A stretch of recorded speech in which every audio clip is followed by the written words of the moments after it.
कभी सोचा है अगर आप समंदर के बीचों बीच फंस जाएं, ना कोई किनारा, ना कोई इंसान और ना ही कोई मदद, सिर्फ एक लकड़ी की छोटी सी नाव और चारों तरफ सिर्फ पानी ही पानी और आगे दिखाई दे आपको मौत। एक ऐसा समंदर जो हर दिन आपको निगलना चाहता है, जहां हर लहर मौत का पैगाम लाती है और भूख इतनी कि आप परिंदों का खून पीने लगें, प्यास ऐसी कि आप बारिश की बूंदों के लिए आसमान की तरफ ताउम्र देखे जाएं।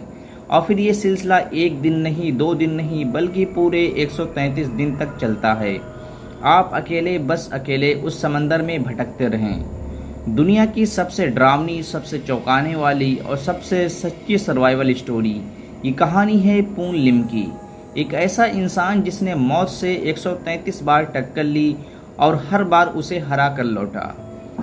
पून लिम का जन्म 1918 में चीन के हैनॉन द्वीप पर हुआ था। वो एक गरीब परिवार से था और बचपन में ही गरीबी और संघर्ष उसकी ज़िंदगी बन चुके थे। उसके बड़े भाई ब्रिटिश मर्चेंट नेवी में काम करते थे। यही देखकर पून लिम ने भी नाविक बनने का फैसला किया ताकि वो अपने परिवार की मदद कर सके। साल था 1942। दुनिया में वर्ल्ड वार 2 चल रहा था। चारों तरफ बम, गोलियां और जहाज़ों को डुबाने वाली सबमरीन की खबरें आया करती थीं। इसी समय पून लिम को नौकरी मिली SS बेनलोमेंट नाम के एक ब्रिटिश व्यापारिक जहाज़ पर। यह जहाज़ ब्राज़ील से ब्रिटेन जा रहा था, खाना, तेल और कुछ ज़रूरी चीज़ें लेकर।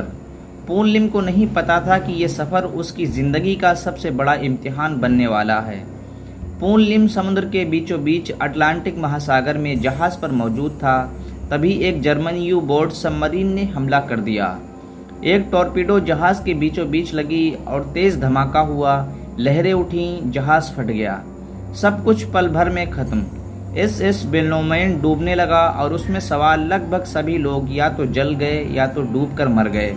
लेकिन पून लिम नीचे इंजन रूम में था। वो किसी तरह ऊपर आया और एक लकड़ी की लाइफ राफ्ट पर तैरकर पहुंचा।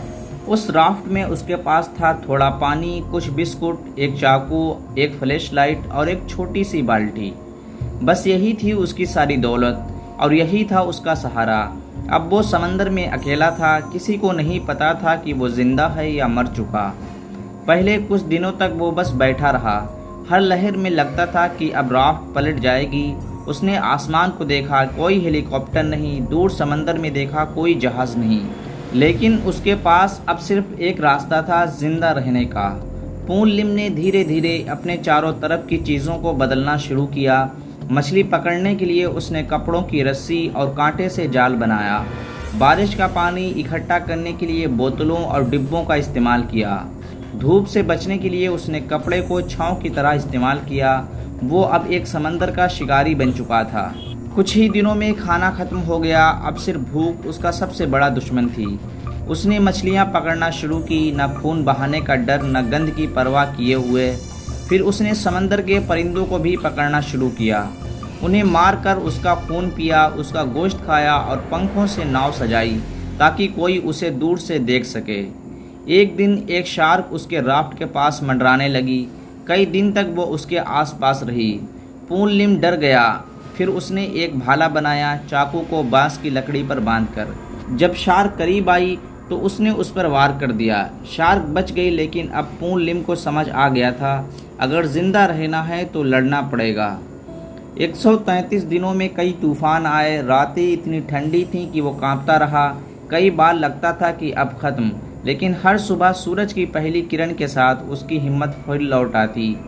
133वें दिन एक ब्राज़ीलियन मछुआरे की उस नाव राफ्ट के पास पहुंची। पहले तो उन्हें लगा कि शायद कोई शव है, पर जब देखा वो इंसान जिंदा था। उसे पास के गांव ले जाया गया। वो 9 किलो वज़न कम कर चुका था। शरीर पर बहुत सारे घाव थे और उसके होंठ बिल्कुल फट चुके थे, पर वो मुस्कुरा रहा था। जब ब्रिटिश सरकार को पता चला, उन्होंने यकीन नहीं किया, पर जब उन्होंने पून लिम को देखा तो कहा, ही इज़ ए मिरेकल। उसे ब्रिटिश एम्पायर मेडल दिया गया। अमेरिकी सेना ने उससे सीखा कैसे एक इंसान अकेला जिंदा रह सकता है। पून लिम चीन लौटना चाहता था, लेकिन वहाँ राजनीतिक हालात ठीक नहीं थे। ब्रिटेन ने उसे स्थायी नागरिकता दी। उसने फिर कभी समंदर की ओर नहीं देखा। पून लिम की मौत 1991 में अमेरिका में हुई, लेकिन उसका नाम आज भी गिनीज बुक ऑफ रिकॉर्ड में दर्ज है। सबसे लंबे तक अकेले समंदर में जिंदा रहने वाला इंसान, वो भी 133 दिनों तक। ये कहानी हमें बताती है कि अगर हालात कितने भी बुरे हों, अगर इरादा मजबूत हो तो जीत मुमकिन है। ज़िंदगी जिद से चलती है, हार मान लेने से नहीं। और इंसान कभी इतना छोटा नहीं होता कि समंदर से भी ना लड़ सके। अगर आपको ये वीडियो अच्छी लगी है तो एक लाइक करें और अपने दोस्तों के साथ इस वीडियो को ज़रूर शेयर करें। और हमारे चैनल पर अगर पहली बार आए हैं तो सब्सक्राइब ज़रूर करें।